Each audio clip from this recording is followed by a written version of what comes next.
Hello, welcome along to the BBQ Talks Show. My name is Ryan, and this is...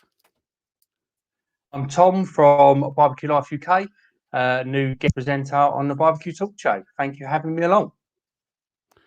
Oh, it's a pleasure to have you on the team, Tom. I'm so looking forward to the new energy you're going to bring along. It's going to be a fantastic a ride. I'm pretty sure it's going to be... Well, it's going to be awesome. It's good fun, and that's the name of the game, you know. If we can get on and have a bit of fun and a giggle and talk to some exciting guests like we do tonight. Tonight, coincidentally, our guest is Mark Williams from Swine Life Barbecue. He's here to tell us all about his YouTube channel, 40K, plus and growing. Instagram, his rubs, his barbecue competition. May have picked up the odd award there. Plus a good bit of fun and chat, beer and bourbon. So just a foreword from our show supporters. So if you to go over to the BBQ Talks website, we have got exclusive offers and discounts across our show supporters. Firstly, we've got the Rusty Barbecue Company. They bring an exclusive 10% discount off of all of their products. Meter gives us a 15% discount worldwide across all of their products. Our newest show supporter, Glow Baltic, who we've teamed up with to bring you 10% off of the quality birch charcoal. And also, please do rate, review this podcast, especially if you're on Apple. If you can leave us a review or put on in the review line what your last cook is, and that will really help out the show. Yeah, so without further ado, this week our guest is Mark. He's here for an interesting chat and all good stuff about his comp wins, amongst other things. So welcome along, Mark. We're going to pull you up and have a really nice chat about some barbecue stuff. So hi, how you doing? Pretty good, man. How are y'all? Oh, really good. Absolutely hyped to have you on. Thank you so much for joining us in the UK. We definitely appreciate the invite. Thank you very much. Y'all are on the other side of the world, so this is pretty neat. We're transatlantic. we're across the pond. We're absolutely yeah, it's perfect. It's brilliant. As I said, thanks so much for coming on. So this is sort of like a question just to ease us into the interview. I'll ask everyone. So so Mark, where you from and how long you've been cooking over fire and flames? So we are from Hernando, Mississippi, which is the far northwest corner of the state, right below Tennessee. Been cooking for a while. We started doing catering gigs years ago when I was a little kid. We lost a good buddy of ours in a motorcycle wreck, and we done a fundraiser for his family.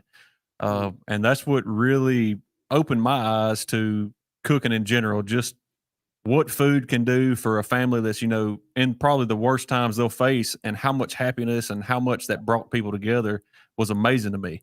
And I still, to this day, I mean, I still remember it just like it was yesterday. That is the reason we cook, is for the people. It's not for the awards or the money or anything like that. It's for the fellowship, and it's amazing what just a good slab of ribs or a good Boston butt will do to a family in need. And it's still like one of the things I cherish.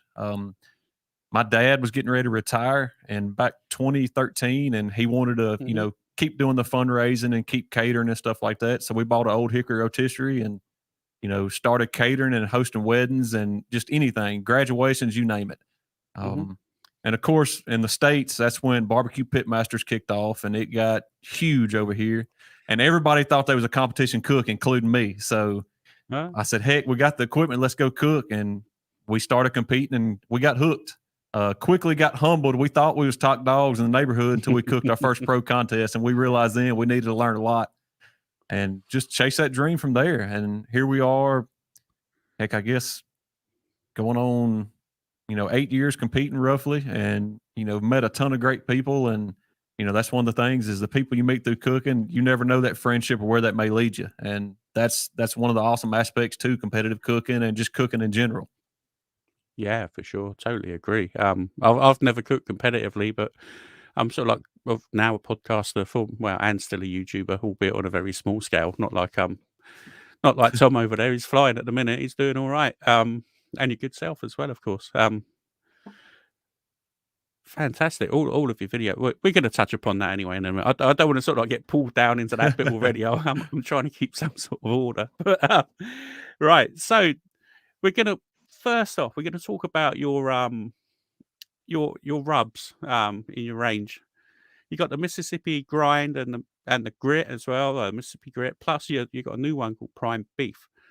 What's the story behind them? How did you get them to up and running, sort of thing? So the Mississippi grind was a pork rub we ran for several years back, 2015, 16, and 17 is when we actually decided we were going to make the rub commercially. We made it in our kitchen for many years, and it was just a rub that was very mild. You could mix it with any other rub. It paired well, and it was the reason we done really well in pork and ribs those years. That was our strongest categories. And it just got to a point in the game to where, that was the next step. If we're really going to pursue this dream and really make it grow and grow our brand, you got to have something to stand behind. And that was Mississippi grind at the time. So it took us about 6 months from the first sample to actually getting it in a bottle in my hands. It was a long process. I didn't have a clue what I was doing, but it was one of the things we learn as we go. And I learned a lot from those 6 months. It's not just, hey, give me a quarter cup of sugar and this much salt and make a rub. It's a lot more scientific to it. And I'm not a scientific kind of guy. So, but it turned out, I don't know that it ain't better than what we were making in our kitchen. It's, the ingredients these co-packer use are so much fresher than what we can get at the store. So the flavors are so much more bolder and have a lot more flavor.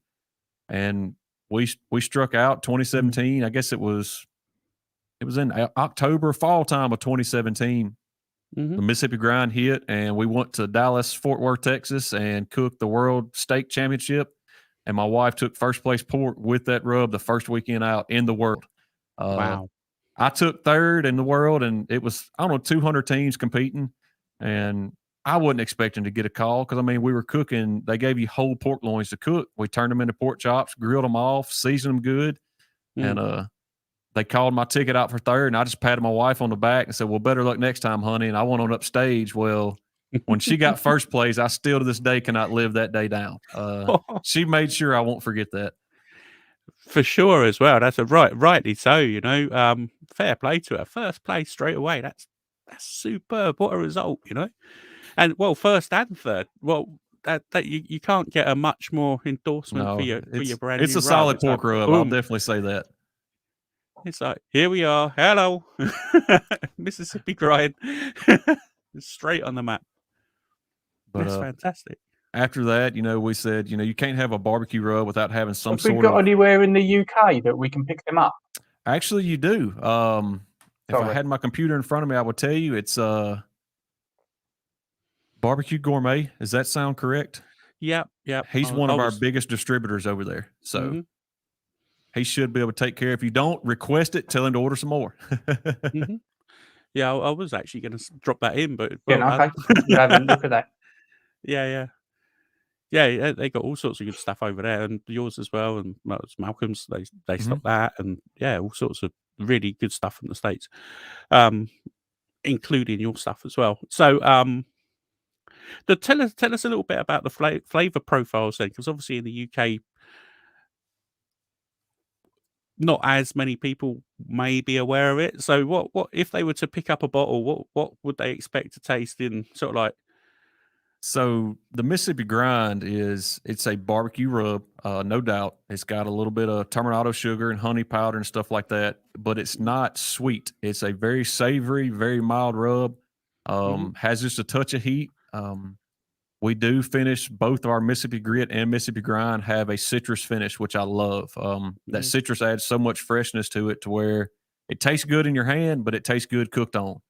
And that was one of the biggest things I strive for is when we're coming out this rub, it has to taste good in your hand to me, because that's the first time you're going to taste it. Anytime you buy a new rub, you're going to sprinkle some in your hand, give it a try. If it don't taste good there, you're most likely not going to give that rub a chance. So it was one of them things I wanted it to taste just as good raw as it does cooked. Like I say, it's very mild. It pairs well. That was another thing is, at the time, we didn't have a YouTube channel. We didn't have any grand, huge world championships behind us or under our belt. So nobody knew who Swine Life was. So I wanted to make sure it was a rub to where we could say, hey, pair it with your Killer Hogs, pair it with your Heath Riles, Tennessee Mhm. Mojo. We all wanted something that would work well together. That way we can grow together as a brand. And Yeah. it hit all those marks for sure. Yeah, it's fantastic sort of accolade to sort of like be able to mix it all up with those guys and then win competitions with it as well, which obviously fact, we can't sit hide away from the elephant in the room. You've just won grand at a super duper fantastic barbecue competition. We're going to talk about that a little bit later on as well. But so you've also got your grit. How would you sort of describe the profile for that? Would that you said they're both sort of citrusy, but what sort of They are. differentiates? So the grit would be our version of all-purpose. It's a salt, pepper, garlic base. We backed off some on the salt compared to some other like APs out there, just because we wanted something again that was very middle of the road that can pair well. That's the average Joe that may have never cooked before with the all-purpose rub or cooked in general can Mm, still turn out a fantastic product and not take the chance of over salting something or under flavoring something to where they ruin their dinner. I want it to be to where anybody can use it anytime and it still be a great flavor in the end. So mhm, it's pretty mild. It's got a little bit of cayenne. Of course, it's got the citrus. Um, the citrus does really well, especially if you want to use it for other things, shrimp, seafood, anything like that. It was just a pop of freshness. So that was, we kind of wanted them to be kind of their own little pair grit and grind combo to where they complemented each other very well. And carrying that mhm. citrus to both of them seems to do that and seems to make each one of those rubs, you pick up on different flavors when you pair them together that you normally wouldn't if they're, used standalone. And it's almost like a match made in heaven and it works. Very clever. That sounds pretty. It's pretty smart sort of flavouring and thinking from your part, I'd say. Fair, yeah, brilliant. So you've also got a new rub coming out that I've seen in your video. What one was that? Was the steak video, wasn't it? The The prime beef. yes, that's the one. Um, so are there any other plans to bring new products out to market along with this one? We have a little stash put back. I got two more that I've been working on. One of them I've been working on for the longest I've ever worked on a product. Um, it is something that is, I don't know of any other product out there remotely close. It is way off in left field, but it is excellent. I just can't get it to where I want it as a finished product. What I made at home tastes great. What you taste in hand tastes great, but it goes flat during the cook process. And it still has a great flavor, great color. The biggest thing is the crust it puts on, especially on Mm. chicken. I'll leave a little hint out there, especially on chicken. Oh, You can put this on a chicken wing and swear up down you fried it. And it can be cooked on a pellet grill, a drum, over direct heat. It don't matter. But I just got to get the little bit of kinks worked out of it. And I think it'll be a good one. I'm pretty excited about it if I can ever get the final product where I want it. And of mhm, course, I have a good group of guys around me and good friends that I'm not scared to send them a product, say, hey, try it, cook with it a week, be honest. And that's one thing that's hard to find now is, people that try your rubs to be honest, because I don't want to hurt nobody's feelings. If it sucks, mhm. please tell me. Yeah, And yeah. it never fails. You get a ton of people around, oh man, that's a great rub. And then you get off the side, you're like, well, that really wasn't my thing. And I really want to hear the honest truth, because this is Mhm. something we're pouring a lot of time in and investing a lot of money, and we want it to be good for the world to try, not just us. So Absolutely. it's always fun creating new products. Mhm. Right, that's good then. We watch this space for up and coming new chicken related products then. Hopefully. Yeah, I'm sure you're gonna crack it at some point and it's gonna fly off the shelves, mate. I wish you all the best of luck with that. And I hope the sooner you get it sorted out, the better, because I'll be able to try it. Oh, I love wings. They're I wouldn't say they're my favorite. Beef ribs, stat, I could eat that the rest of my life and die happy. But wings are a pretty close second. You know what I'm Wings saying? they're up there with me, that's for sure. Yeah, yeah, definitely. So, your Instagram. Ooh, Tom. So Instagram Yeah. was So photos that you take, they're fantastic. Do you have any training in photography? I do not. I probably need some, but I do not. I have a good editing tool. I have a good mentor as well. Tennessee Mojo. I don't know if y'all follow Jay Durbin on Instagram. He is the best barbecue picture taker I believe I've ever seen. So I have a good mentor. I'll send him pictures and he'll kind of help me tweak, hey, adjust this or, get your lighting better. And it's just, you take 30 photos to get one good one. That's my train of thought, take a bunch of them and try to make at least one of them look good. Mm-hmm. Yeah, I feel that. And when I'm doing like thumbnails for the YouTube videos, it is take about 25 photos and then try and pick the best one, whether the lighting's just right and everything. So yeah, I completely feel where you're coming from there with taking loads just to get that one shot. That's right. The thumbnails are critical, man. That's the first thing people see. So you better make that thumbnail look good to, pique their interest and make them click on that video. So that's important for sure. Yeah, most definitely. So how do you find your interaction with Instagram versus YouTube? At first, Instagram was a lot more, I guess, hands-on, and you had a lot more interaction with people on Instagram at first. But once YouTube started growing, it snowballed so quick to where it surpassed my Instagram. And it's weird how you don't see social media platforms really cross. Like I've seen guys that have, 300,000 and 400,000 Instagram followers, and then they come out with a YouTube channel and that platform does not cross over. Like those same fans that subscribe to that never go over and subscribe to YouTube. So it's kind of weird. That's something I've never understood. But definitely now with YouTube growing like it is, I mean, it's a day-to-day thing, keeping up, with comments and questions and always looking for recommendations and keeping an open mind for new recipes. There's a ton of people out there that are very talented and they just, they never show that talent. So a lot of times your followers will tell you, hey, try this recipe. And it might be one of the best things you ever ate in your life. So definitely staying on top of the comments is a handful on YouTube for sure.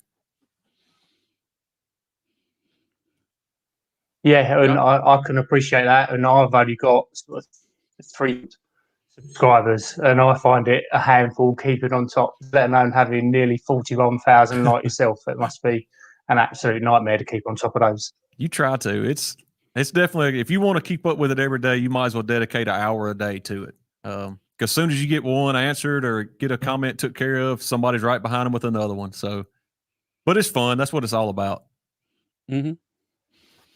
Yeah, that's for sure. So you're speaking of YouTube, your Swine Life Barbecue, the video that like we spoke off air about this the last night. Your peanut butter jelly sweet potato fries. Wow. If there was a dish for me, this it looks delicious. I'm going to try and make it at some point. Definitely going to try and make it at some point. Tell us a little bit about it, please. So that recipe was inspired. We were in Warsaw, Indiana. I was up there on a weekend getaway, and a good buddy of ours that builds Outlaw Smokers carried us to this like craft burger joint. And they had all these crazy flavored burgers, and one of their appetizers was sweet potato fries with it was some kind of fancy peanut butter and like a jelly reduction with like red wine. And I was like, man, I don't know. I don't know if I can do that. Well, they ordered them and I had to try them, and they were delicious. They hit all the levels of sweet, salty, savory, and it was just a perfect bite. And we left there and we got in the truck and I was like, that's going to be this week's video. And so I went home and I wanted to kind of put my twist on it to where I'm not just doing exactly what that restaurant did. And that's the thing is like, catch inspiration from a ton of different places. And that was just a recipe that inspired me. We bought some frozen sweet potato fries, trying to keep it easy, popped them on a pellet grill at 450, just like you would your oven. Kind of melted the peanut butter a little bit where you could drizzle it, and then made a jalapeno strawberry jam or jelly and drizzled that all on the top. And we had kind of a little bit of a cinnamon cayenne pepper finish rub. And it was the ultimate bite. My wife was like, this is not going to be good. And when we set the camera down, me and her stood at the bar and finished those sweet potato fries. And they were excellent. So it's definitely one of them things. It's not your normal recipe, but it's something that if you show up to a football watch party or get together with those, you're going to stop the show and everybody's going to want to try them for sure. Oh, I totally get that. I love peanut butter, peanut butter and jam on toast. That's me. Peanut butter on sweet potato fries with jalapeno jam. Oh man, Even better. 100%. You know, that's like all the boxes tick. You got your peanut butter, your sweet, your heat, your cinnamon. Everything's going on. It must be like a party in your mouth having the first bite of that. Pretty close. But It's pretty close. I bet it is. I bet it's like super duper tasty. You know. I just put a question up that I meant to ask before I asked that one from Charlie Pickles Barbecue. Do you have any intention of making any sauce? It has been discussed. Sauce is a tough product. A ton of money gets poured into sauce, and it's just really, if you make a sauce, it's just to pair with other products. I mean, there's a ton of great sauces out there. You got Blues Hog, you got Killer Hogs, and I mean, it's hard to top that. I mean, we have a homemade sauce recipe that we've had for years, and I love it. But it's one of them things, is it going to be competitive in today's market? I mean, there's so many sauces out there right now. And yeah, it's in the works. Eventually, we're going to have a sauce. You can't have a rub and not have a sauce, but I just don't know what date or when that might happen. And he's also got a follow-up question there. If you don't, what sauce do you like? You know, what's your preferred sauce? Probably my favorite right now is going to be Yes Dear Comp Sauce. They're out of Georgia. It is a perfect blend of a competition sauce, but still has that good eating home flavor. It's usually we're either going with that, or of course, Killer Hogs, the barbecue sauce. That's a gold standard. I mean, and then of course you got Blues Hog. But if I'm eating at home, it's going to be a tangy vinegar sauce every time. So I like a good spice. A real thin sauce on a pulled pork sandwich is hard to beat. I'm with you on that one. I love a nice sort of vinegary sauce, so it just cuts through the fat, you know, especially with a good bit of heat for it as well. Oh, I'm in heaven. My mouth's watering just thinking about it. Oh, yeah. Peanut, you give me some of them peanut butter jelly fries and a pulled pork sandwich with a side of wings. You'd be in heaven there. And a nice cold beer. I'll be in the back garden and I'll see you later. You know what I mean? And that's the truth of it, you know? So, your latest video you got, which was the Wagyu chuck eye steak. I watched it when it came out a couple of weeks ago. They look amazing. They are so the good. marbling that runs through those steaks. It's like, I've never even heard of that cut, if I'm perfectly honest. So it just started getting big in the States. What I've been told, we were talking about this the other night, is like years ago, nobody heard of a chuck eye steak. It's always been there, and I'm sure there's plenty of butchers out there that knew they were there, and they were keeping them for themselves because it's a mighty fine cut. Everybody relates the chuck eye to being like a chuck roast or a tougher cut, and if you cook it medium rare, it's delicious. It's got all the marbling of a spinalis off a ribeye, great texture. I'm not going to say it's filet tender, but it ain't far from it. I mean, it's still a really good chew, and they're cheap. I mean, we can get those chuck eyes there. I want to say probably in today's pricing, it's probably like $20 a piece. And they were 14 to 16 ounce chuck eyes. So, I mean, that's not bad, especially for Wagyu. So they're definitely, the lesser cuts on the Wagyu to me is where Wagyu really shines. And that chuck eye is one of them steaks that really shine. Not wanting to go off. Did you get a thing over there called hanger steak? That's quite big over here at the minute, the hanger steak. They are delicious. That's one of the top 5. You got the chuck eye, the hanger. I love a Denver steak. That's one of the ones I love cooking, especially if you can get a good quality one. We just here recently tried the what was it called? I can't remember now. I have to look it up, but it's like a tenderloin, but I forgot what it's called. But Trace Major, that's it. And it's supposed to be like the baby tenderloin, and they are excellent. That's a new one on me. I've not heard of one of those before. I'll have to check it out after the show. Yeah. Again, the Denver steaks. That's a beautiful steak that you mentioned. That's got a really kind of intense beefy flavor. I know that sounds really funny for beef, but it's beefy or more beefy. It reminds me of a sirloin on steroids. I mean, it's got a ton of great flavor, but tender as can be. Yeah, that's a good steak. That we had some of that the other day, just to try it out. Again, it was a new one, so I thought I'll give that a go, and it was really cheap. Cheap, inexpensive is probably a better way of putting it. But don't tell anyone about that one, guys. If Keep that one to you want to know, yourself. if you want to know about it, don't tell anyone, because I like cheap steak and cheap, tasty steak as well. So keep that one under your hat, you know. So what is your favorite recipe to cook then? What do you enjoy cooking the most? As far as short cooks, I like messing with wings. I mean, I know it sounds so simple, but it's a broad. I mean, you can do whatever with wings. You can go from a sweet to a spicy to. I mean, it's endless. Wings Mm, are a blast to cook to me. Longer cooks, I love cooking a brisket. You know, it's one of them things that no matter how good you get, you never can tell me that you have a perfect brisket recipe. You know, mhm. it's one of them things that you can always get better at. So, and of course, I mean, who doesn't love cooking whole hog? It's one of them deals that you're finna hang out, spend a lot of time with your buddies, and you're talking about a 24-hour cook, and it's just a good time. So I'm not gonna complain. As long as I'm outside, the weather's nice, and I got a grill fired up, I'm in heaven. So I'm good with that. Mhm. Yeah, yeah. If cooking outside is the place to be, you know. That's why we're all here. We're all obviously barbecue nuts, so that's why we're on the BBQ Talk Show.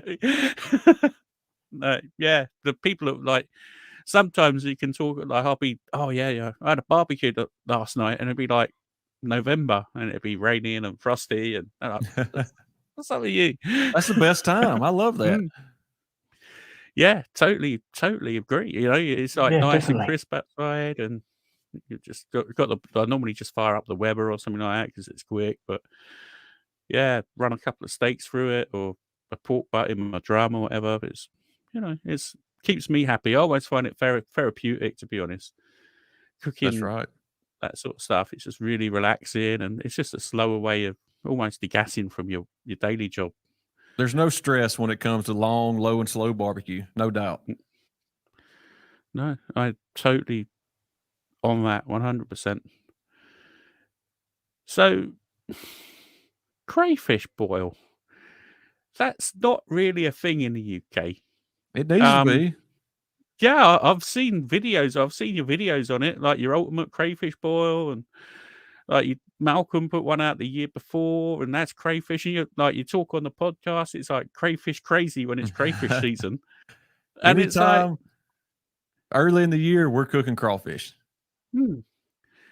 Now a crawfish or a crawfish is a crayfish in the UK, right? It took me until today to figure out they're the same thing because I was going to ask you what is it, because I was like, what is a crawfish? And I thought I don't want to sound an idiot, but It's I just a want to mud find out. bug. That's all. It's just a mud Yeah, bug. they're like sort of like prawns with big claws, basically. That's it. Um, They so are delicious. tell us your I sure how you are. why you like them so much, because obviously it sparks a lot of interest and enthusiasm from you. I think the biggest thing about a crawfish cook is just like we were talking, like cooking a whole hog. It's social. A Mm, lot of times we'll cook anywhere from 100 to 200. I have cooked 400 pounds at one time, and it's just a big, just hang out, have a good time. But they are excellent. I mean, they're like baby lobsters, but better. They are. You can pack a ton of flavor in them. I love seafood. That makes it even better. But it's a social event because you all just dump them out on the table. Everybody's standing around the table, you know, peeling crawfish. Of course, sucking the heads of the crawfish, which is the best part. And mm, then you got all the sides and fixings. I mean, we boil potatoes, corn, mushrooms. I mean, it's another thing, kind of like chicken wings. You can do whatever you want in a crawfish bowl and bring a ton of flavor to the table. And mm, it's just that time of year. The weather's starting to get nice, and everybody's tired of being cooped up in the house from the winter. So everybody's jumping to get out and have a good time. And it's crawfish yeah. season, so that's how to break the ice. Because yeah, the videos look amazing, and you talk with it like so much enthusiasm. It's like crawfish, and the apparatus you use. I'll be honest, it looks like that could hurt you if you're not paying attention. Yeah, we got a couple of big crawfish rigs. That's actually the ones in the videos are our small ones. I have one that's substantially larger that'll cook 140 pounds in one time, and it'll take 90 quarts of water and bring it to a boil in about 5 minutes. So it'll suck some propane down and get hot quick. But when you're cooking that much, it definitely makes the job easier. Mm. Do you have to strap it down just in case it takes off or something? I Just should about. imagine that you could get to the moon on something like that by the sounds of things. It's just about. It does get a little loud, you'll burn some hair on your legs if you got shorts on, but it's all worth it in the end. Mm. Yeah, that's super cool, man. So your comp cook versus your YouTube cooks, what do you prefer cooking?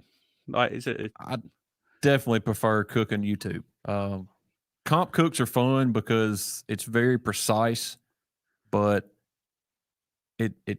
you're not going back to your roots. What I eat at home is not going to win a contest. What I enjoy eating at places is not going to win a contest. It's a completely different realm. So comp cooks is fun because it really pushes you to like learn, and it really pushes you to nail your tenderness marks. But eating at home is just a good time. And I kind of want to relate that to the YouTube side of things. Is this is stuff we enjoy cooking. Now I'll throw a comp recipe in there more than I normally would, but it's good content and people like watching that, and it gives them ideas. It inspires them to try something new that they normally wouldn't. And that's the biggest thing. Is a lot of times you can only do so many recipes with a steak. You can only do so many rib recipes. But if you just add a different flair to it, to where it kind of shows your personality, then somebody else sees that video and cooks it just a little bit different. Now you got a completely different rib or a completely different steak that's going to inspire somebody else. So it's just a never ending chain reaction in my eyes. Mm-hmm. Yeah, it sounds perfect to me. Like, again, you're right. I can't say because I've never cooked competition barbecue, but yeah, if you can make videos that your family like eating and then show it to the world, it's a good That's thing, right. right? It's a That's good it. thing. That's what it's all about. Mm-hmm. So we've got to talk about it, haven't we? The Smoke on the Water competition. Firstly, congratulations. That's quite an achievement. Big congratulations. Thank y'all. It's that was one of my bucket list contests. Ever since we've been cooking, I've always wanted to go cook that contest. Didn't care if we won it or didn't care if we done good. I just always wanted to go to that. You're cooking at about 3,500 feet of elevation. It's smoke on the mountain, by the way, too. And there is some water up there, but it is a mountain. Sorry. But, did I actually get the name wrong? Oh, it'll be all right. So sorry. No, Apologies. You're good. But it's one of them things to where it was one of the contests. It's just, it has a small town feel, and everybody's so welcoming. That's what that town thrives for, is when a barbecue contest comes to town, everybody's there. And it's just got some of the neatest trophies out there. And it's one of them contests that I think everybody should at least try to go cook once, because it is worth it. And we were just lucky enough we had a good cook and the stars aligned, and the judges liked what we brought to the table, and it worked out for us. Mm-hmm. Well, you say the stars align. From what I've heard on numerous other podcasts, you had quite the journey down there. So, well, we got rid of all the bad luck before we got there. We left our house at about 5 a.m. It's supposed to be about a 9-hour drive, 10 hours maybe pulling a trailer. And we got about 2 hours from home, and on Malcolm's big trailer, he has a sway controller on it, and it sheared the sway controller all the way off of the truck. Like, it looked like you took a torch and just cut it off. So here we are. Trailer will not go over 50 miles an hour without swaying, and we have another 8 hours in front of us. So he moseyed on down the interstate, running about 55, fast as he could go, and we went ahead and passed him and went ahead and got off at the exit, bought all the parts to fix it, pulled over on the side of the interstate and fixed everything, and kept on trucking. And it turned into about a 12-hour drive instead of a 9-hour drive. But when we got there, I was glad to be out of the truck, no doubt. Oh, wow. So you must have a pretty strong sort of mechanical knowledge then, just to be able to fix something like that at the side of the road, because that's, like, I should imagine, fairly. Yeah, I've been a mechanic before I started doing this. I was a mechanic for a Caterpillar dealer here local for 15 years, and built engines from 50 horsepower to 5,000, you name it, we built them. And I take a lot of pride in my mechanic, and that's my true original career. It just paths changed, and I definitely like this one a lot better. It's a lot less stressful. hmm Cleaner as well, I should imagine. Exactly. My dad was a plant mechanic. He used to come home covered in all sorts of oil and grease and funky stuff. So yeah, well, that's really cool. So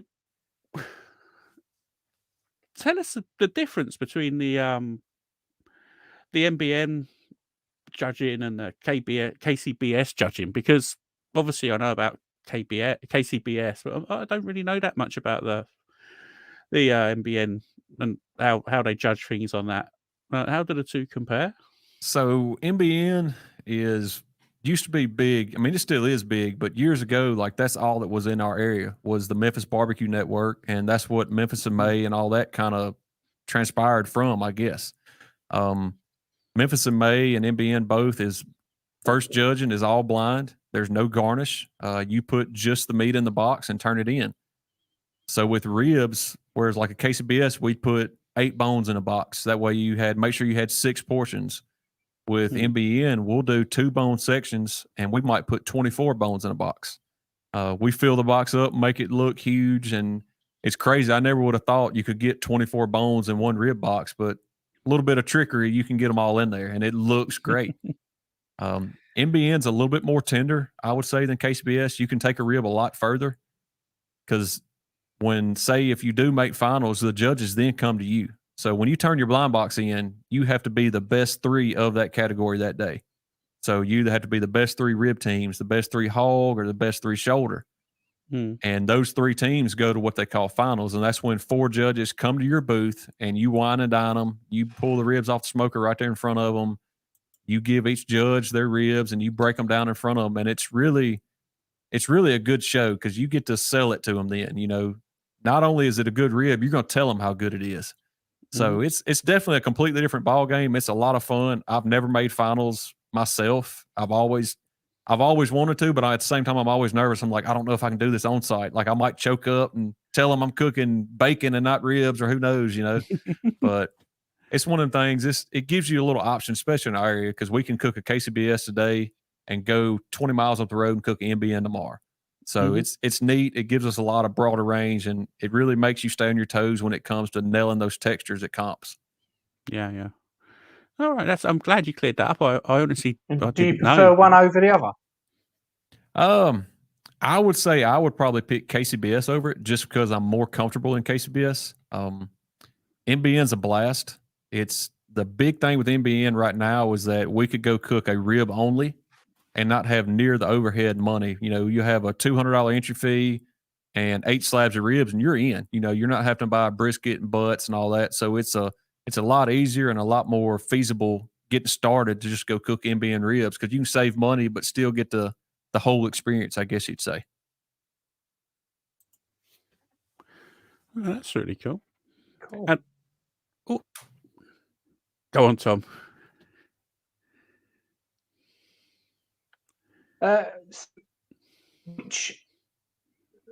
Do cook in all of the categories in both of the things. So I think we've just pretty much covered that anyway, haven't we? So if you're doing MBN, you can just pick your one rib category. But if you're doing KCBS, you need to cook in across the categories. Correct. So MBN, you can still grand and win that entire contest with just one category. You don't have to cook all 3. So a rib can beat a hog can beat a shoulder can beat a rib. It's whoever has the highest overall score in any category. KCBS, you're not going to grand that contest unless you cook all 4, and you better do good in all 4. So that's the biggest difference right there. Now, Memphis and May is a completely different animal to where you only can enter one category. You only can cook ribs. You only can do hog. You can't do all 3. And the same situation is that rib can still beat a hog, and a hog can still, anything can win. A rib hasn't won it in 20 years, but we're going to change that next year. I'm sure you are. Just from the amount of practice you put in at the beginning of the year, it sounds like you were going at it, and obviously it's paid off as well. So,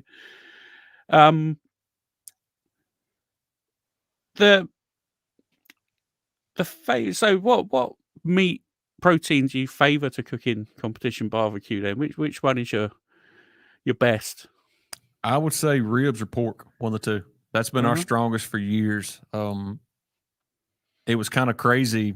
At Galax, pork was our weakest, and I thought it was our best category, but it was still a great cook. Don't get me wrong. But usually when we were competing week in, week out, we felt comfortable every time when it come to ribs and pork that it was going to carry their weight, and we needed to make sure we had brisket and chicken where it was. Chicken's always been our weakest.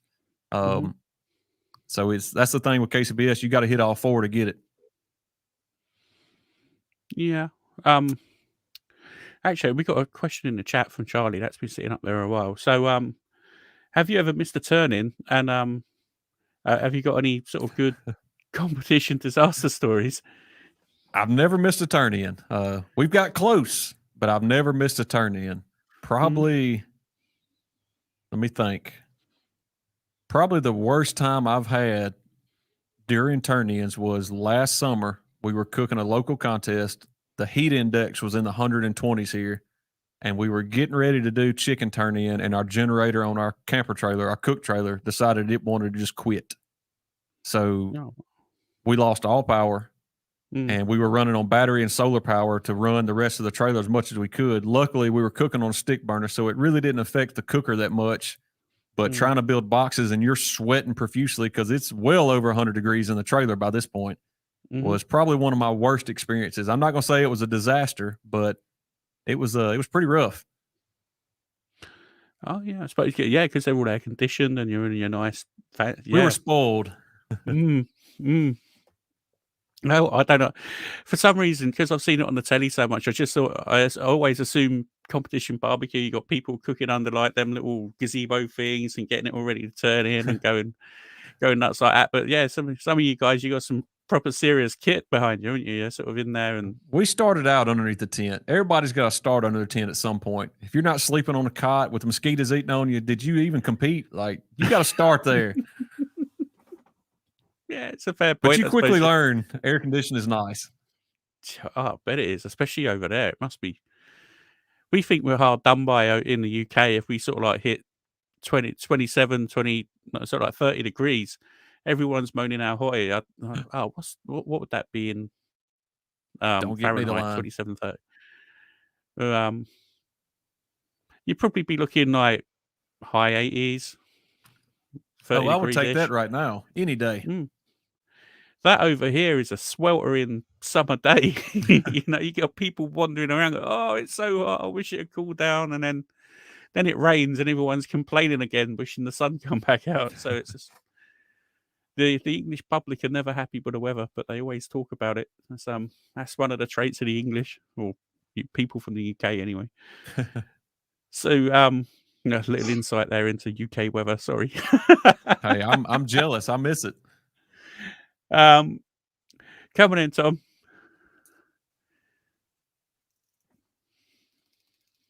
So, what is the worst thing about competition barbecue? If there was one thing that you could change about the whole process of it, what would it be?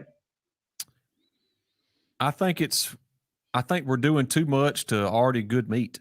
I think we're having to really jazz these products up, and it's not something. Again, the stuff we turn in is not something I want to eat at home. It's so rich. It's got so much flavor because those judges are just taking one bite. So you really have to nail all those flavors in that one bite. And, I think that's a good thing in a way because you're really pushing meat to the limit.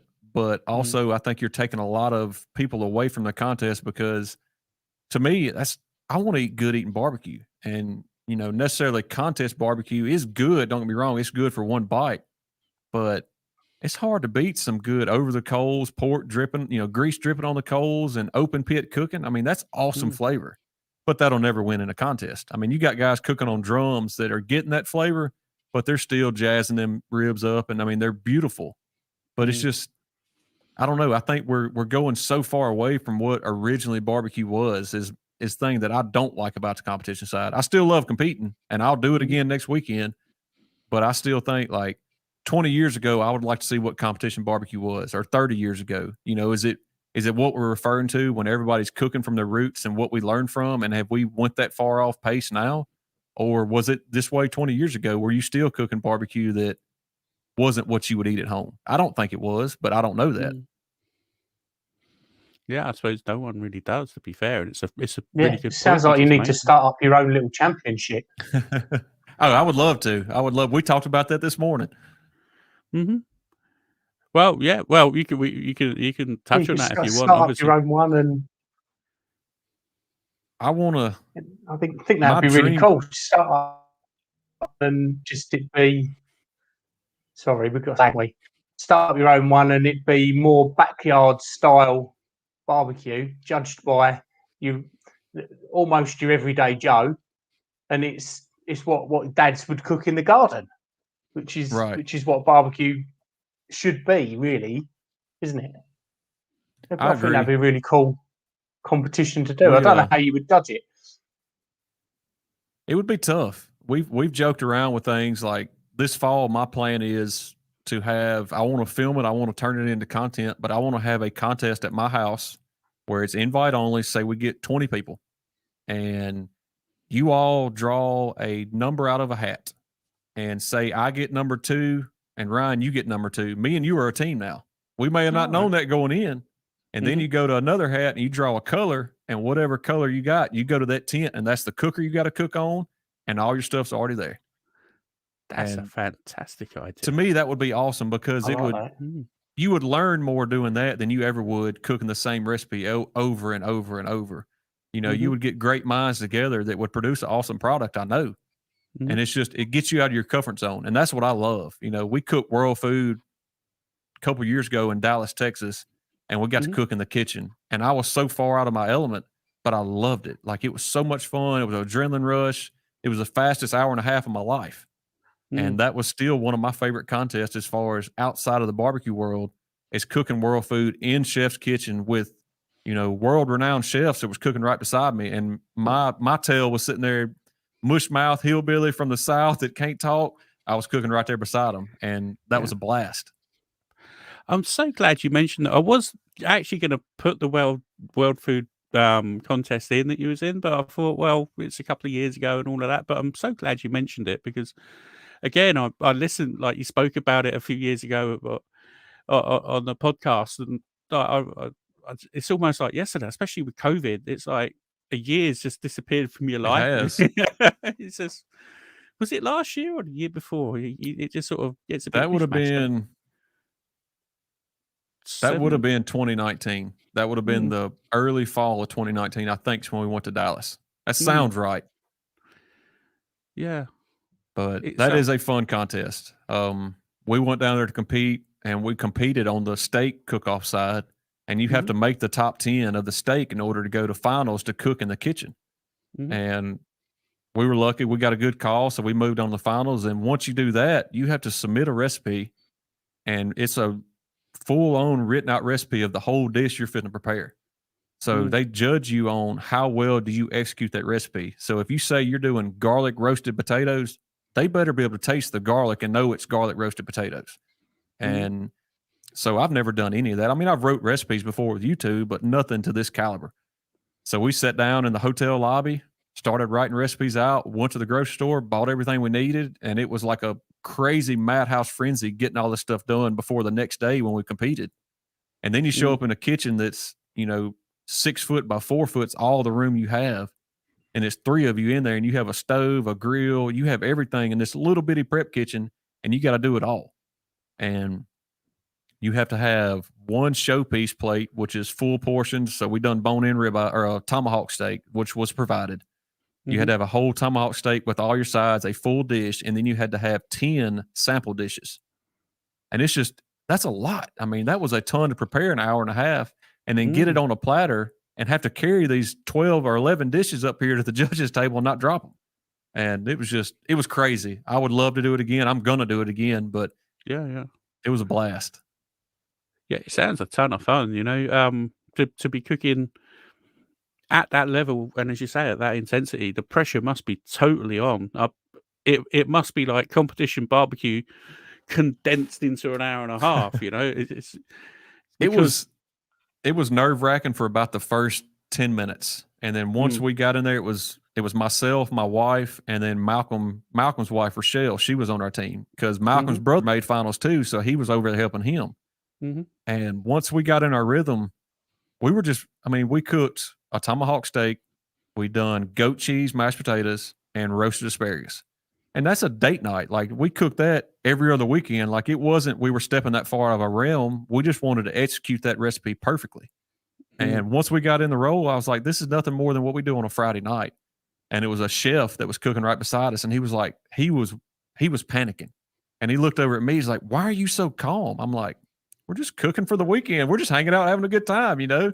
And we did. We had a blast. And I would do the exact same thing again. I would execute that same recipe. If I made finals in steak, I would run the exact same recipe again. And it was just simple and good eating. And that's what worked. And I mean, we ended up finishing third in the world. And I'm still excited about that win any day. Oh, for sure. Yeah. You can't. Wow. What can I say? It's amazing. So you touched on the SEA a little bit. I wouldn't, again, that was another question I was going to say. From when, if you look at what the SEA, excuse me, the SEA was a couple of years ago, and how long has it been going now? Maybe 2 or 3 years maximum, but certainly that I'm aware of. It's probably, no, it's been going on close to 5 to 7 years, I believe, here in the States at least. It's sort of, we sort of become aware of it sort of like, yeah, maybe for 3 years ago, I'd say. Because I'd done a judging course for it a couple of years back, 3 years, 3 years back. And that's the first of sort of, if you look at where it was, which was, you could pretty much turn a steak in that looks like a steak that wasn't tied up. Now it ain't a steak. It's almost, it's you know, it's completely different to what you'd expect to see even 3 years ago. I can't even imagine what it was in the States back then or before that time. So how do you relate to that now? We cooked our first SEA in, I think 2015 or 2016. And you're exactly right. I mean, you didn't, they were still steaks. You turned in a whole ribeye, you left the tail on it. I mean, it looked like something we would cook at home. I mean, it was pretty. We'd have perfect grill marks, but it was a steak.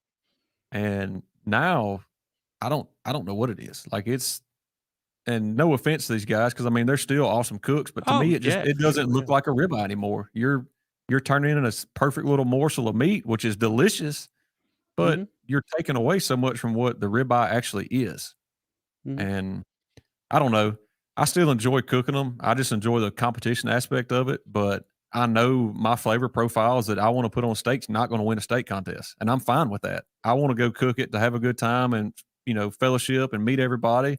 I'm not there to win. I mean, I would love to win. You might get lucky and you might hit a table and win, but I know for a fact, like when we turned a steak in at Galax, I turned in a beautiful, delicious steak, but I knew it wasn't going to hit. I mean, I knew when I put it in the box, like this is not the flavor profile they're looking for, but had a blast doing it. And I would do it again tomorrow, you know, and it's just one of them things. I know that side of the competition has got so far away from what you would want to eat at home and what to me a good steak would be. It's, and they're artists. I mean, there's no other way to put it. These guys that are winning these steak contests every weekend, they are artists. I mean, it looks like it looks unreal. They're beautiful, but they don't look like a ribeye steak. No, not so much now. But again, it's sort of like the barbecue. It's sort of almost. I'm totally surprised it has evolved the way it has evolved. You know, because I was always expecting it to be. And I think they kind of outline it as well at the beginning. It's not going to go that way, but it sort of kind of has. I think the competition has driven it to go that way. Everyone's always pushing and pushing and pushing. So you're always looking for the next advantage, and that gradually changes the sport over time. So it's an evolution of just the cooking process, isn't it, or the cooking competition process, you could say. So but I do think over time it's going to come full circle. I think 5 years from now, we're going to look back at this conversation and be like, hey, we're back cooking stuff that, you know, I think it's eventually going to come back around. It's not going to stay the same for long. And that's from anywhere. I mean, when we first started cooking KCBS, like I never sauced a brisket. I never put anything sweet on a brisket. And we would, you know, do great. We'd get 180s, and brisket was one of our stronger ones for a while. And now, like, you're jazzing a brisket up more than what a brisket should be jazzed up. It's still good eating, but you're doing a lot to it, you know?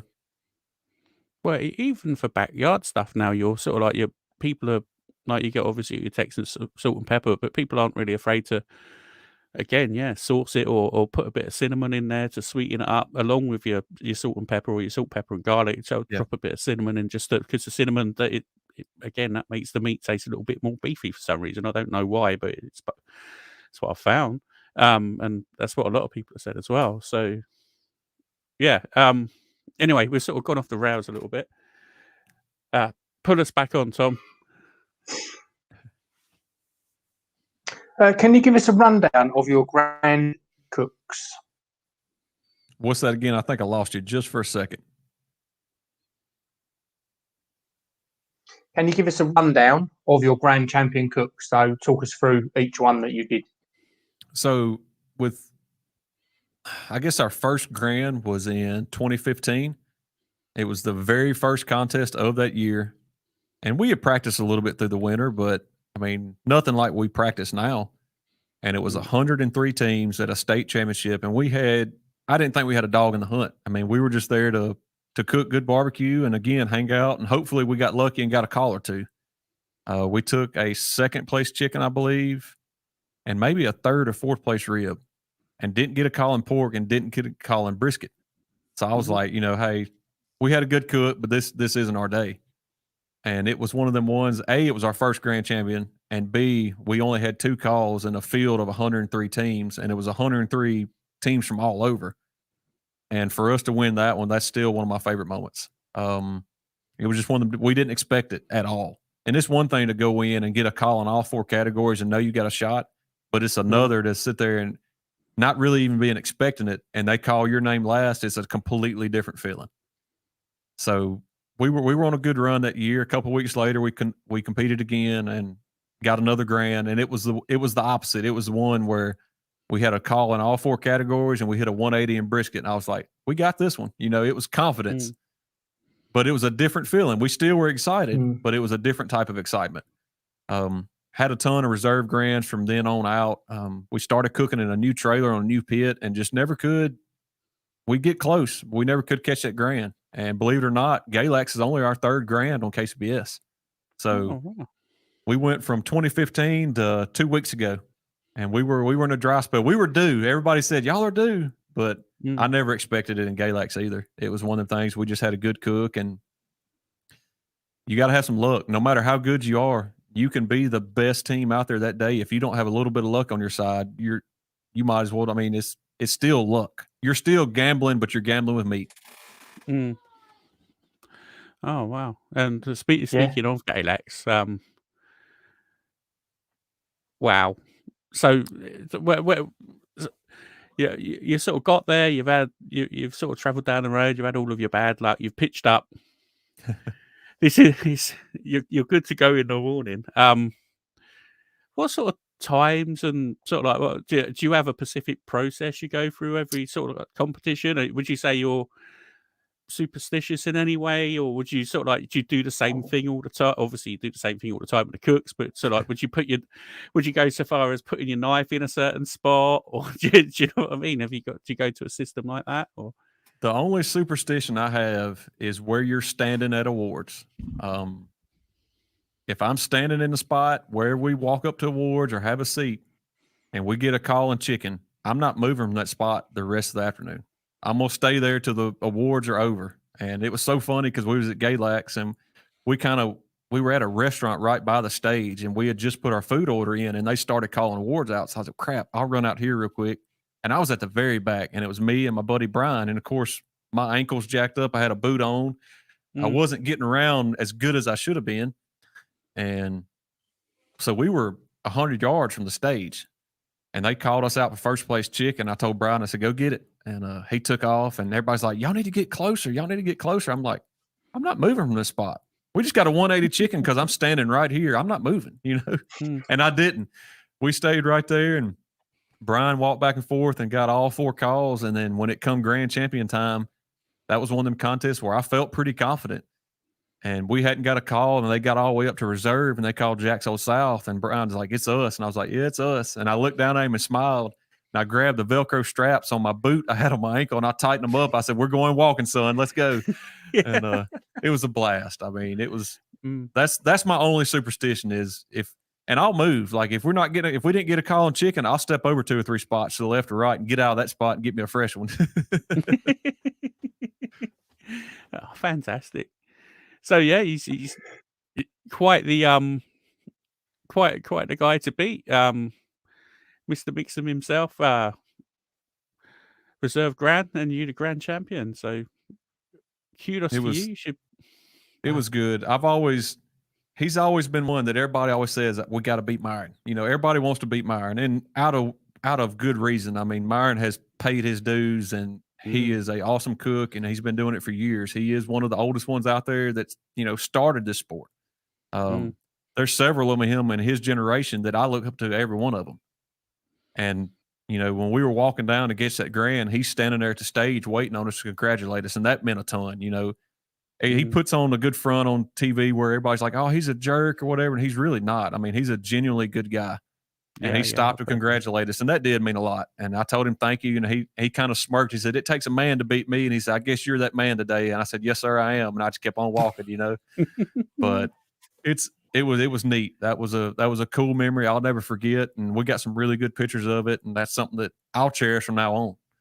Yeah, rightly so as well. Thank you for sharing it with us on the BBQ Talk Show. It's fantastic for having you on. We've got another question from Charlie in the chat. I'll just pop that up while we've been going. So, it's from a little while back. So, what is your favorite non-barbecue thing to make? And what's your favorite sides to go with it? So honestly, probably my favorite meal outside of barbecue is fried deer meat steaks, mashed potatoes, homemade gravy, and biscuits on the side. So that's my favorite, just warm your soul meal. Wow, deer steaks. What was that? Fried deer steaks. How would you go about? You just fry them in a pan? That's it. We usually you can soak them in buttermilk overnight. We'll kind of help tenderize them and get a little bit of that gaminess flavor out if you don't like that. And then we mix up a flour, a little bit of seasoning, get you a cast iron skillet with about a 1/2 inch of grease in it, and skillet fry them. They get done. You pour all your grease out, save you about a tablespoon, throw your flour in there and start browning that flour down, making your roux, and then add you some heavy cream or some milk and make a good homemade gravy. It don't get any better. That's like heaven on earth. There we go. He said that sounds great. It is. It's delicious. I'm sure it is. Yeah, that does sound pretty epic. It's not good for you by no means, but it is delicious. I'm sure it is. Yeah, like do you eat a lot of venison? What's that again? Sorry. Do you eat a lot of venison? We do. We're pretty passionate about deer hunting.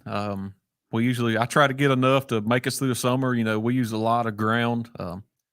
So we use our limit in Mississippi. We get 5. You kill 3 bucks, 2 does.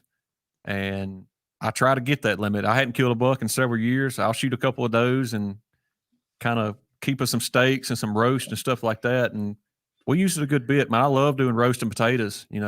It's better than a beef roast sometimes. If you cook it just right, it's excellent.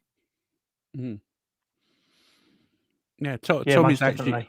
I'd cook a fair bit of venison. What type of deer do y'all have over there? Do like it out on the grill.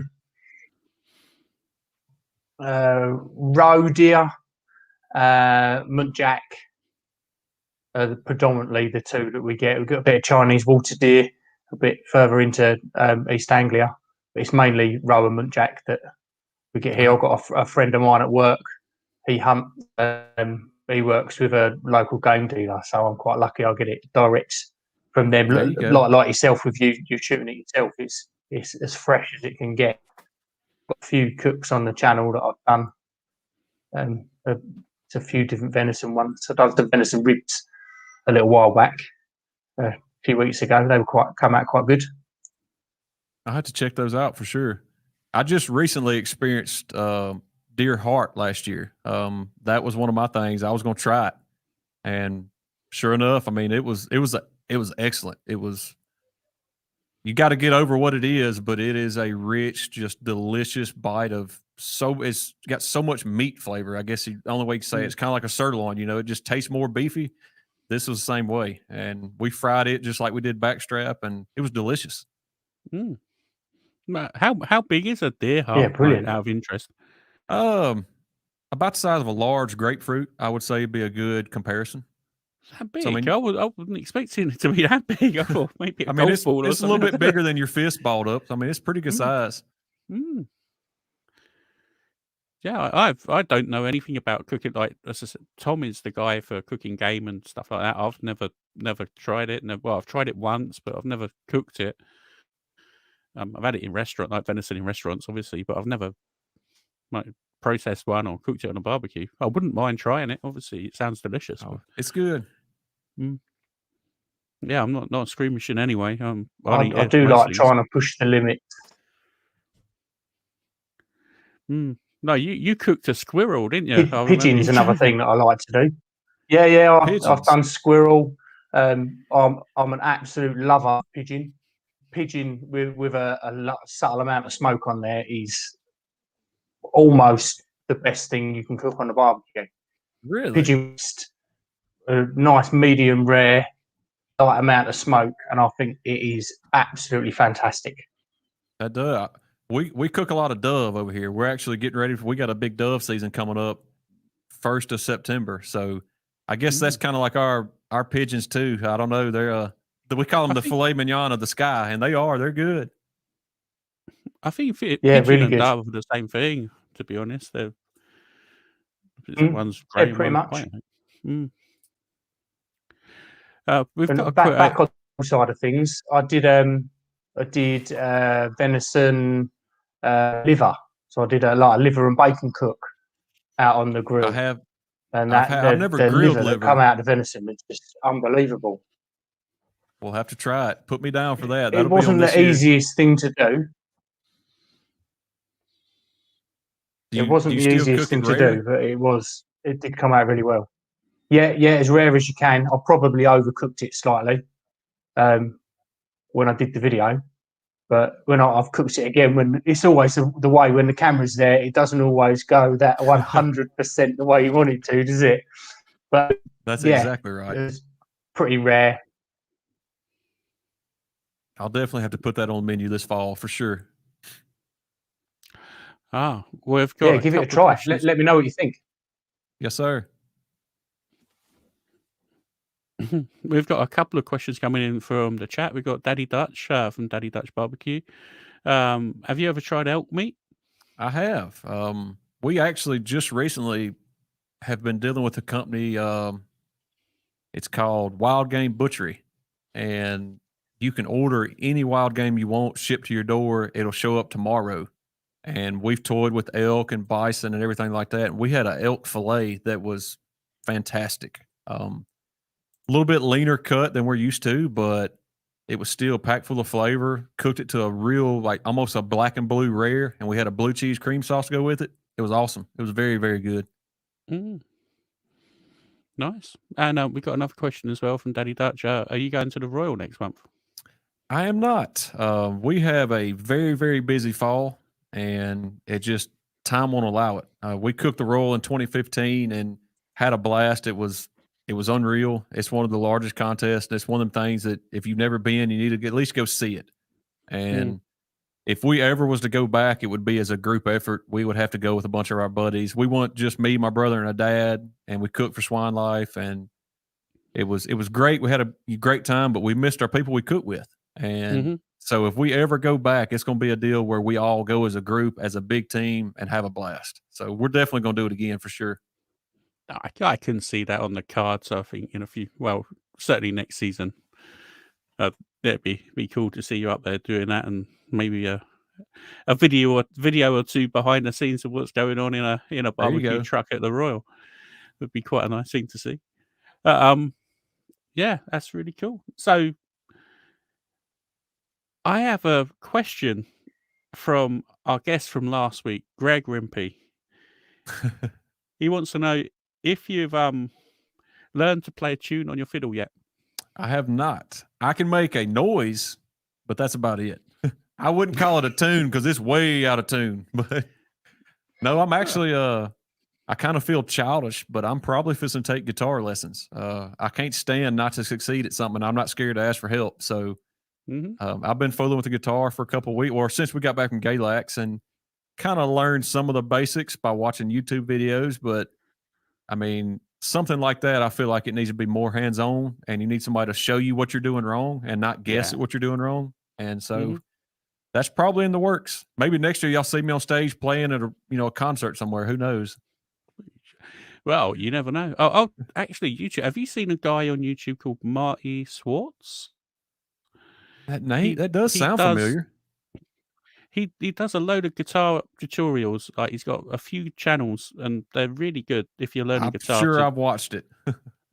Yeah, go check him out. I used him when I was learning to play guitar, and you're right. You do need to get hands on and get a few lessons under your belt. But yeah, that's the right attitude. If you're going to learn something. You know what I mean? Yeah. Go learn to it someone right. to teach you. Yeah, exactly. But yeah, he's got some good like little videos, little patterns to learn. I know this isn't barbecue, but very, very intuitive and very, very easy to follow. So like I'll have to check him out. Bang out a couple of little tunes or something just to keep you. I'm banging something out, but I ain't gonna call it a tune. I don't know what you call that noise, but something's coming from that guitar. Have you got what sort of music genre would you sort of lean towards to want to learn how to play then? Probably older style, like old country, I guess I would say. I love acoustic guitar. Like when we were up in Galax, one of the guys that come up to meet us was joking. He's like, "You win that guitar, I'll come play it and tune it for you." Well, we won a guitar, and sure enough, he showed up at our trailer ready to play. So I handed it to him, and we sit there and just listen, just him picking. And to me, that is the most relaxing. Just, I don't know, it's something about it. Like I can sit there and listen to somebody play a guitar all night and not even realize what time it is. And any kind of like older, back in the day, I say back in the day, I'll make everybody feel old, but one of them deals just where just older country, just to where it's just a guitar playing, just acoustic is something I would love to do. Just picking, That's really cool. So yeah, you'll be a country star soon, son. You'll be No, I don't have the voice or the anything for that. We got Johnny Mags in the chat from Pit Life Barbecue. He was on there a couple of weeks ago. Yes, he sir. said congratulations. Thank you, sir. I appreciate it. Yeah, we're good friends with Pit Life. They've been on the show a few times. We've been on their show a few times. That was a good podcast. That was fun for sure. Yeah, they're good guys. They're really fun to be with. I could tell you a couple of stories about Greg off air. I might need some ammo for next time. But yeah, we had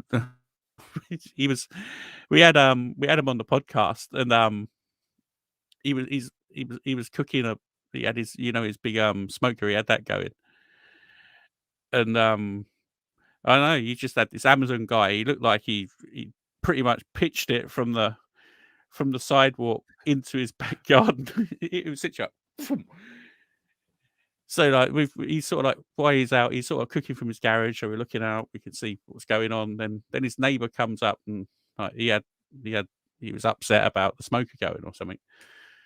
So sort of like, Greg, I've got to go, and sort of like it's like, all right, yeah. So we dropped him down. Mags is like, I give permission to tell all. So we dropped him down. We could see this sort of like thing. How can I put it?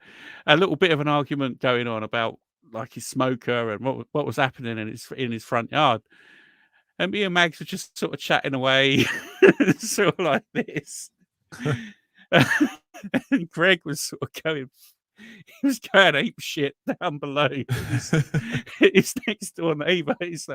And for a little while, the mic wasn't muted, so it's like, you don't know. And I was like, oh, are they messing around, or is that actually happening? But yeah, he has a full-on stand-on argument with his next door neighbor about his smoke live on air, pretty much. He That had to guy's drop never him had down good in the barbecue. oh, I can't get into the ins and outs of it too much, but it was kind of funny. You know Oh, I what I mean? guarantee it'd be hilarious. I would pull up a Just to chair. watch it, you'll be. I don't know how sensitive Greg is to me saying this, but if I've offended you, I'm sorry, Greg. But it was so funny to watch. It was so funny. But yeah, I'm sure he's thick-skinned enough. The amount of stuff we've even made memes of him doing stuff on here. So yeah. Well, we've got to get back onto that. So, what are the most exotic meats you've ever eaten? So that's sort of like coming back on track again. Sorry about that, mate. Well, I'm not too picky. I'll try anything once.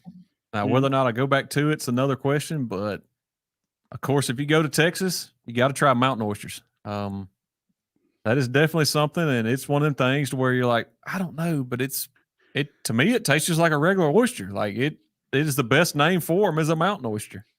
So that was one of them things that I kind of stepped out. I never said I'm not about eating balls, but they're pretty good. I mean, they're not bad. All right. Well, yeah, I've never tried them personally, but yeah, if you say they're good, they're good. You know, I'll take your word for it. Yeah, take my word. They're good. I don't know. I mean, it's really not too much. I mean, we've ate kangaroo. Trying to think. I've had the Sika deer, I believe is what it was called. We've had wildebeest, which was delicious. That was up there with some Wagyu beef. That was excellent. Of course, I mean, we have a ton of wild game around here. We do alligator and duck and deer and rabbit, squirrel, and I mean, we're all about that. So I don't know. I'm not too picky. I'll try just about anything. Okay. Yeah, me too. I'll try anything once and maybe even twice just to make sure. You might need to try them twice with a mountain oyster. You know what I mean? Yeah. So I probably shouldn't even say this, but this is one of the funniest stories. We were in Fort Worth, Texas. It was at one of the contests. I can't remember which one it was. And there's a place right there called Horseshoe Hill, and they're known for their country fried steaks, and it's delicious. Well, they have mountain oysters on the appetizer. So we ordered a plate of mountain oysters. Well, they come out, and it was 7 on the plate. So we're all sitting there, and one of the guys we were with asked the waitress, I got a question. He said, yes, sir. He says, how'd you get 7? He's like, don't these come in pairs? And the waitress kind of stood there for a minute. She just turned and walked off. Like, she didn't even know what to say. And he's like, we're just asking, like, is there a bull out there with just one, or how's this work? You know? Yeah. It makes perfect sense to me. I would expect like you should at least got 8, you know, even numbers at least, you know. But unless there was one. They're good. You should give them a try if you ever get a chance. Give them a try. Yeah, I will for sure. It's not the first time I've heard that, to be honest. The mountain oysters. I think again, Charlie. I think he first told me about it, but yeah, I'll give them a try. As I said, I'll try anything once, with the exception of a couple of things. But yeah, what was some we had a guest on. They said they had like gone off shark or like aged shark. It's an Icelandic thing. If something smells bad, you don't want to be putting that in your mouth. I can't do it. I don't know about eating something that eats meat. I'll try it, but to me, like everything I've tried, like that I know is a meat eater, to me is just, it's real strong. You know, it's not that pleasant whatsoever. So I don't know if I could go with something, especially something that eats another fish. You know that fish is fishy, so you just made that shark really fishy. Yeah. That's true. Charlie's got another question in. Let's get that on. So, if you're ordering food out, what food do you get? You got some good ones today. After a barbecue contest, I'm sushi all day long. I don't want any kind of actual meat. I don't want to smell anything grilled. Give me some raw tuna, some good fried rice, and I'm happy. Outside of that, I mean, there's a couple good wing joints around here, but I hadn't been to a steakhouse in months. Most of the time we try to do like seafood or something that we're not used to cooking all the time at the house. If it's anything that, especially something that I'm not good at cooking at, like I'm not the best seafood cook. I can cook some good, I can boil some good stuff, but Mhm. a lot of times like these grilled fish, like there's a local restaurant that does grilled redfish. I love it. Like it's delicious. And I'm probably going there tonight. As soon as we get off this, that's probably where we're going. But Oh, nice. as far as fast food or something quick and easy, we're most likely going to a sushi restaurant if we can find a good one. Mhm. Oh, that's good. Yeah, seafood's ace. You can't beat it. It's yeah, and one of the another standard question we got for the end. We're sort of like coming to the end of the interview now. We've got another thing called the hot fire cues round. Johnny's just piped up with have you got your wings yet? You run into some issues getting them apparently. Chicken wings. Chicken wings, they're tough. I did finally get my wing fix. I remember what he's talking about now. I did finally get my wing fix, but it's still hard to find wings around here. You'll go to Kroger or our local grocery store and you won't find a wing.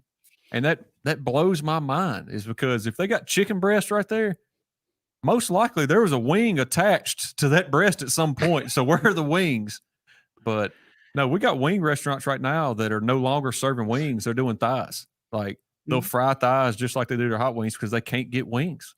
So it's crazy right now for some reason. But I did get my wing fix. I did get that, Johnny. Ah, there we go, Mr. Max. That's good. So yeah. So well, this does sound a bit of an old fashioned question actually. What are your top 3 favorite albums? But I need to change it a little bit. So that your 3 favorite songs, really, if you like. Or I'm embarrassed because I love listening to music, but I don't keep up with who's who or what's what. I like Fleetwood Mac, a lot of the older stuff from them. Some of the older, this is gonna sound funny. Travis Tritt, that was a country music artist that I will never forget, and I love it because when I was a kid, that's what my daddy. That's the only thing he would listen to. He had one cassette tape, and that's all he knew. And I could sing that cassette tape, both sides of it, no problem, because that's all I listened to riding in the truck with him. So Travis Tritt, any of his albums is one of mine. And then here lately, I don't know. I mean, I just like music in general. You know, if it's something that you can kind of zone out in, it's good music. You know, it's not necessarily something. A lot of times it's not the words, it's the rhythm, and a lot of times it's not the rhythm, it's the words. So I don't know. I don't know my artists like I should. I just know what I like listening to. You know, it's one of them things. No, okay. But then that's sort of one of the why we asked that question, because like as soon as you said that about your dad and the cassette in the car, it's sort of like, oh, it's kind of it's kind of like a throwaway question, but it sort of invokes memories and sort of like good times, or sort of like will put you back into a place where you enjoy listening to the songs. That's sort of like why we put that in, but I think we might need to shake it up a little bit. I don't know. Or so it works. I don't know. So that's sort of like the end of that question. Kind of. Sorry? I love that question. I really think that it shows a more personal side of the guest. I agree. No, don't get rid of that question. I'm just not I don't know enough about music to answer it the best way. I can make you listen to everything I listen to, but that's about it. Well, I was just thinking of not necessarily getting rid of it, but switching it up a little bit, because everyone I've asked, no one listens to albums anymore. And I just think it's the Spotify sort of Apple culture. No one, like, they have a good song they like, but they won't have an album particularly they like, unless it's sort of like from when they were younger. Like, I don't know, for me, it would have been like Nirvana or something like that. Or, you know, you're sort of like more formative years when you're a teenager, but now kids, when they're teenagers, they don't have albums anymore. They have Spotify or Apple or whatever they want to listen to. And I like I don't like the trend in music, I guess you'd say. Like, I like a lot of, like, right now coming up around our area is like a bunch of guys coming out with like what they would call outlaw country, what it used to be. And I mean, they're stepping outside the box, and they're singing stuff they like to sing, and it may not have nothing to do with what's going on in the world. They're speaking their heart. And that's what I like listening to, because you actually feel like you're right there with them. They might hit a song every now and then, and it hits home, and you're looking over there like, man, it got me up in my fields while I'm cutting grass on the lawnmower, listening to this guy. But that's what it's about. Yeah, yeah. Yeah, and I suppose it's sort of powerful stuff, and that's what music is. As John put in the chat, nothing better than sitting by the fire listening to albums or music, and I suppose having the odd beer and poking the pit a little bit and passing the time. That's right. Yeah. So we've got some. Yeah, have you got any more questions, Tom? No, I think I'm good. Oh, okay. Love Shooter Jennings. I've not heard of that, John. You have to come on and tell me all about who Shooter Jennings is in a minute once we run the pub club and get through these questions. So we've got this little section now. It's called the Hot Fire Cues round. You haven't seen these questions, but it's quite a quick sort of question and answer type of thing. What we're going to do is I'll ask a question, you'll answer. Tom will ask a question and you'll answer. They're all very quick and quite snappy. There's nothing in there that's amazing. And then at the end of it, we'll ask you to add a question for the following week's guest. So it doesn't have to be anything specific. It can just be what you like, red or green, blue or yellow. Anything you like. So we're going to start the hot fire cues round now. So first question, off we go for the hot fire cues. Hot and fast or low and slow? I'm going to have to say hot and fast. Day or night? Nighttime. Beer or spirit? Spirit. Lump or briquette? Briquette. Pork or beef? Beef. Ribs, wet or dry? Dry. Shrimp or meat? Ooh. Shrimp. I don't know. That's tough.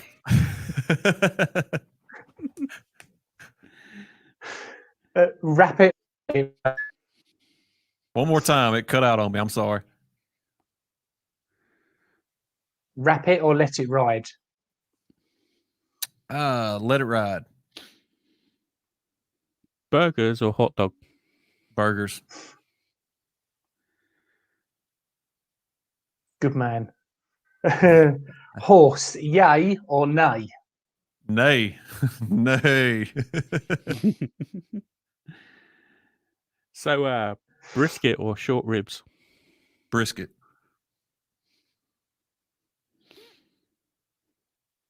Favorite non-meat thing to grill? Mushrooms. Nice. Smoked or grilled? Smoked.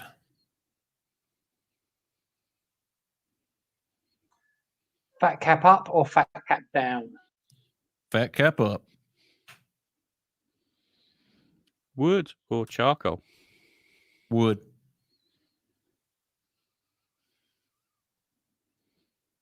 And the best way to light a stick burner? With a fire. Right, so that's the end of the quick fire cues round. Thank you so much. If you could think of a question, and we'll add that in for next week. See, I was trying to think of my question the whole time I'm answering y'all's. But y'all, darn, y'all don't put me on the spot now. Sweet or savory? There we go. Sweet or savory? Very good. Yeah, it's a good question. That'd be in the questions for next week for the next guest. So again, thank you so much for coming on, Mark. You've been an absolutely amazing guest. I could have spoke to you with another, as I said, another couple of pages. I've written them all out, and I just sort of like tried to chop them down to get a reasonable length show. But it'd be great if we could have you back on again at some point, so I could maybe get some more questions off and sort of like have a part 2, as it were. But yeah, so if you can tell us a little bit about your social medias and where everyone can find you. Yes, sir. Well, first off, I want to thank y'all. This was a blast. Great podcast, great time, great conversation. So definitely appreciate what y'all are doing. Y'all can always find us at Swine Life BBQ on most any social media platform. And just like y'all are, I mean, I'm open to any questions. Anybody got something, shoot me a message. I'll be glad to help you out, answer it. If you got some pointers from me, hey, I'll listen to you. So just always give us a shout. Awesome. Yeah, thank you very much, Tom. If you can tell everybody about your social media and where they can find you, because we don't have it in the show notes yet.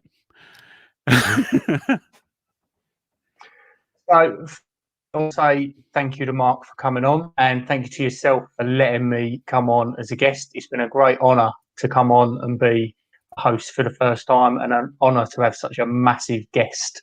I don't know about all that. Guest on the Barbecue Talk. Yeah, thank you very much to you both. As for my handles, we've got YouTube, Barbecue Life UK, where great barbecue doesn't have to cost a fortune. We've got Barbecue Life UK Facebook page, Barbecue Life UK community group for sharing your cooks with me. And then on Instagram, it is barbecue_life_UK. Perfect. Okay, so that winds up the end of the podcast. Again, I can't thank you enough, Mark. Thanks for joining in, and thanks for being a great guest. Thank you all. So, if you'd like to stick around for the pub club, you're more than welcome. Maybe try and connect a bit with some of the guys in the chat. I'm sure they'll jump in when I put the link in. If you wish to do that, you're more than welcome. If you're not and you've got stuff to do, it's not a problem either. So it's completely up to you. Good deal. What we're going to, well, certainly now I'm going to run like a little break, which is about a minute and a half, 2 minutes. And we'll see you on the other side. So thanks a lot for joining in. Thank y'all. Yes, sir. Thank you. This is my first bit of doing this. Hold on. There we go. Intermission.